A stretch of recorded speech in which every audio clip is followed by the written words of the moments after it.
nzungu kwera ndi Azimayi ambiri anakhumudwa, Azimayi ambiri anagwiza chimodzi kuti ifeyo tikupita kukavota Professor Arthur Peter Mutharika. Andifuna ndikutsimikizire ifeyo kwati kuchite vari chokwana nsanje yonse mukati muone it's over 90% imene yavotera Professor Arthur Peter Mutharika. Chifukwa ife tinangouza kuti ife ikhale suti andizi vini dziko lonse anauza atagwiza kuti ikhale suti chimene agwiza kuti ikhale suti president, suti MP, suti councillor. Chifukwa chani ife takhala MP taona parliament zinthu mwezi mayendera kuti professor akagwire bwino ntchito yace kuti malamulo angadabwesa malamulo akaende bwino parliament ngadafuna kuti budget akachite scrutinize bwino akaione bwino akufunika kuti akhale ma MP yace zona kana yes akanene yes kana no akanene no akona akhale MP yake kumati muza kana kuti apa kachiteni chakuti apa cheke chakuti ndeti matinazo kuti professor tikumufunayo kuti akagwire bwino ntchito timpatsa anthu ace nchakana mukati muone ma MP paibe chipachi chatusa ma MP ambiri nga DPP yazo sachi ya ma MP ambiri chifanya tiona kuti ife funa suti kuti professor akati kugwira bwino ntchito mu parliament komanso akati kubwesa malamulo chifukwa malamulo amene achidwa pakati 5 years imene ndibe mphulanga ndibe pedzero langa kuti ifewo tikaonenso kuti malamulo amene wangokomera dziko kamene malamulo amangobwera okomera certain individuals chifukwa zambiri sizimayenda bwino zambiri parliament sizimayenda bwino zokhuza malamulo chifukwa chakuti ife wa DPP timakhala ndi ma MP ochepa pamene anzathu aja makhala ma MP ambiri and amangochita bulldoze zinthu ndikhoza kutsimiza kuti even ma bill fair budget kamachita bill budget ina ndakhala chairperson wa budget for 5 years nyumba malamulo manager zimene sizinachitikepo ya anthu amakhala chaka chimodzi nkuchoka and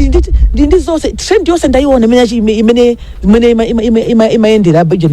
ya budget umaita kuona kuti izi budget iyi line iyi sikutikana kuchita approve tikuna kuikana kuja nyumba ya malamulo munomo koma chifukwa kuti ife mwana athu naye ochepa anzathu alepo ambiri ndi olo uyankhule olo timango yankho kuti ndo amayi udzidziwa kuti izi zinzola kuika koma iwo aja matani masada yakuti azilephera so ifetu si masada kuti azilephera koma kusamva naye kwawo tinakhala kuti masada kuti azilephera nakhalepera kalika koma kusamva naye kwawo timaunikira ndikufuna mubwerere mbuyo muna mupeze tsiku mangana report ina iliyonse imene ya budget and finance committee inalemba yonena zinthu mwezi kwina kukhalira koma palibe china chilichonse imene iwana chiyang'ana ndikachiunika kusina kwa professor ndiuko professor atu Arthur Mutharika zimene amachita ukampatsa report ija amayiyang'ana ndikuona ma recommendations anja amene mwaikaja ndikuchita zimene imachita recommend as a committee that's why utsogoleri wawo umunali utsogoleri pamwamba kwambiri usandi utsogoleri nayo pakuna sumamva zonena za anthu sumamva report kuti kodi report ikuti chani sizimatheka koma report fair budget unazoona timatusa ma report very very professional report ndipo nditengeye mwanthokoze committee ya budget sitimatenga pandale koma timatenga kuti dziko la Malawi anthu apulumuke tathandizire kuyendetsa dziko koma adasankha kuchita ignore report athu adasankha kuyang'ana kumbali ndiye ndifuna ndikuwuzeni kuti kwina kwa DPP uja anthu kwa DPP kunoko anthu ayembekeze kuti zinthu zisintha imeneyo ndi anthu adziwe iyi ndezino sizimasintha tsiku limodzi kuti mawa azamba kusintha iya zimatenga kupa nthawi koma kutsogoloko chingezi mali there is light at the end of the tunnel kutsogoloko kuli kuwala kumene professor abwezere china chimene anthu amalawi azikumbukira professor adakapuma professor adatsanzika kuna kuti ine ndapita ndathanazo ndale ndikapuma after chisankho cha 2020 chamwe chinayendera koma ifeyo Azimayi titamva kuwawa midzimu ndamene tidathamanga kuna kuti iyayi professor anthu akuti mukaime and professor andati ndife atsika nake ndi gulu la DPP azinzathu amene tidathamanga kuti bwana kunja kuti anthu akufuna mukaime mwakonze dziko Azimayi omwe onse ndamene akugwetsa chakwerayo kaika professor chifukwa iwo adziona azindikira kuti awa palibe chimene akudziwa choyendetsa dziko tibwezere munthu wake amene amadziwa kuyendetsa dziko akulu mpando utsogoleri simpando amasewera simpando amawesa kampando wa MP wakasa simayesera chifukwa mwe ndutsogoleri kuti ukatumikire mtundu wachani mtundu wa Malawi ukatumikire dziko ndeti kama zomayesera kuti atikangwayesa kwakuti chifukwa kuti mwati kuona chakuti sizimakhala bwino ya professor sakumuyesa professor ntchito adagwira kale atidamuyesa kale ndipo adatha kugwira and professor amadziwa kuti mumali ntsika wanga ndimike mwana kuti akandigashira bwino mumali nyamata wanga ndikamike pakuti akugashira bwino ndifuna ndikutsimikizeni ndino mudabwa kuti mumwe timu yake atayikire malo mwache akudziwa kuti amene ndikayika amene mwe ndamene akandisintire dziko nene ndifuna ndithokoze ndenge mwanthokoza mtundu wa Malawi pomuvotera professor mavoti migolo kuonetsa kuti inu yodi ndino Malawi amene mwakumbukira kumwe mwachokera mwakumbukira kuti professor yakhala Mutharika ndamene angathe kusintha dziko lathu lino komanso ndikuthokoza anthu akusichikowa ndi kunsanje poyenda limodzi kugwizana kuti ifeyo athu chathu ndi chimanga chathu ndi MP DPP MP president DPP komanso makhasa a DPP ndifuna ndikuze sanje yonse tavotera ucheni professor nsanje yose tavotera makasatu athu a DPP kuzoza kuti ife tikudziwa kuna kuti ife tipulumuke tifunga professor akagwe bwino ntchito ani professor akagwe bwino ntchito chifukwa mulungu anadalitsa ni munthu wanzeru ni munthu wophunzira ni munthu wozitsata ndipo dziko la Malawi libwera mchimake la mkakandi uchi ambuye alemekezeke. Mwina inu yokha amene mwakha mukupanga chair committee ya budget ku parliament mupereke kukadaulo wanji kapena mukuona kuti amuthalika ayambire pati pankhani yokonza chuma choyambirira chimene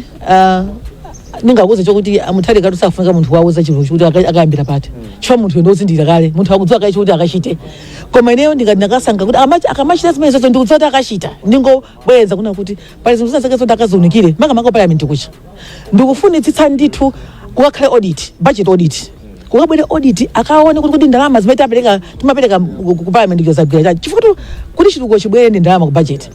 munthu sungakamba za chitukuko kusina miyoyo ya anthu ngati sikukamba za budget. Key issue ndi budget, key issue ndi economy ya dziko kuti economy ya dziko yaenda bwanji koma imene mathandiza economy ya dziko ndi budget kuti budget yathu yaenda bwanji ndalama zimene timeka budget mja zimeenda bwanji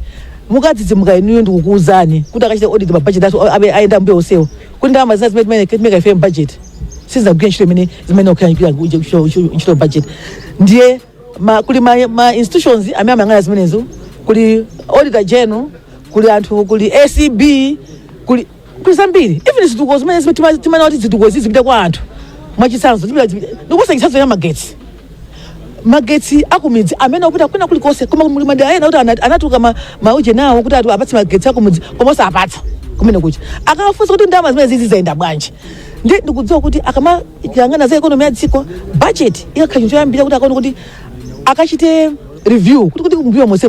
chachitika ndi chani chavuta ndi chani tikamang'ana budget yakutsogolo sitimayiwalira kuyang'ana pali postmortem mchingerezi kuti budget ya 5 years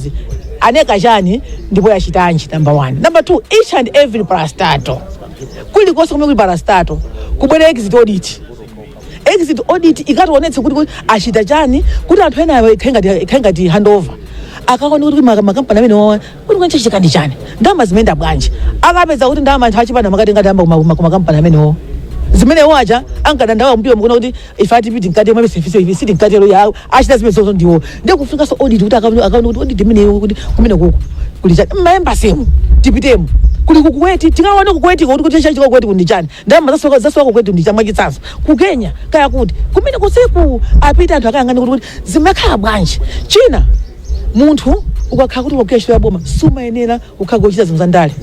pali anthu ambiri amene ali mbomamu amene amakuyashira ntchito makampani aboma amene amachita za ndale amene onso ndi anthu kuti sangamuthandize professor iyani pali anthu ena kuti ma professionals amene oti mawasiya those are professionals koma anthu amene analowera ndale kuti zizi chimene amachita ndi ndale wani alibe kuthekera nkuyenekera kuti akagweme mipando imeneyi anthu amene ambana ntchito ma office umene okhala ndi kuthekera umene okhala ma certificate anu experience yanu imene imakuyenetsa ndi okhala mpando umenewo koma munthu mutitsimikiza masoka kubera amona kuti munthu nake olo JC alibe omwe form 4 alibe koma mwina anakhala deputy CEO pena pake mwina anakhala director pena pake zimene zikukhala bwanji zikufunika kuti kukasiyang'ana bwino chinanso chofuna kuti tichite focus on in terms of the economy of the country. Professor ali ndi njira zake zimene wakhonza kale akachita stabilize economy bwino akayang'ana chifukwa first kuchita stabilize economy imene zinthu samango kuya chisawa waiyayi inflation nija akachite kebu akachite kebu dikirani inflation akachite kebu kaya ucheni import cover ayesetse kuti kukhale forex mandiva kukhale forex kudziko kuno zisamaka kawiri all that akachita stabilize bwino ma interest rates akakhale stable bwino muzoona zinthu ziyenda mukandifunsa kuti akatenga kuti ma dollars zimene zikuchitika dziko la Malawi lero ndi wrong decisions imene ife tachita choyambirira kukakhala shifting ya ma policies pali zinthu zasa kuti you can curb. I'll give an example. If someone says kuti kuna ndama kulibe akunama dziko la Malawi ndi ndama zambiri mundiva choyambirira chimene professor ati akachite mukaonanso inuyo akachita cut down on travel ndama anthu akamapita kunja amatenga madollars ambiri ambiri osati masewera iyani andi kumapita anthu kunja osati kupita kunja koyambira to save our forex choyambira mchaka akachita professor yana anachita so 2014 chicha mungaona kuti akatseka majeni mabowo a forex chira chimene akachita for long term akachita invest in productive sectors. Ngati sitingachita invest in productive sectors, there is no way economy yathu ingachite grow because we need forex. China akachita mobile abwino ndi mabunga a MF, mabunga a World Bank, amene achasabwe sa forex kudziko no. So sense kuzika pamodzi mukuona kuti forex yambo kutani slow but sure yambo pezeka anthu akakhaso ndi confidence ndi dziko lathu. So in terms of investment ya mining, kuli mining amene akuchitika mbiri kwathu kunsanje lalanje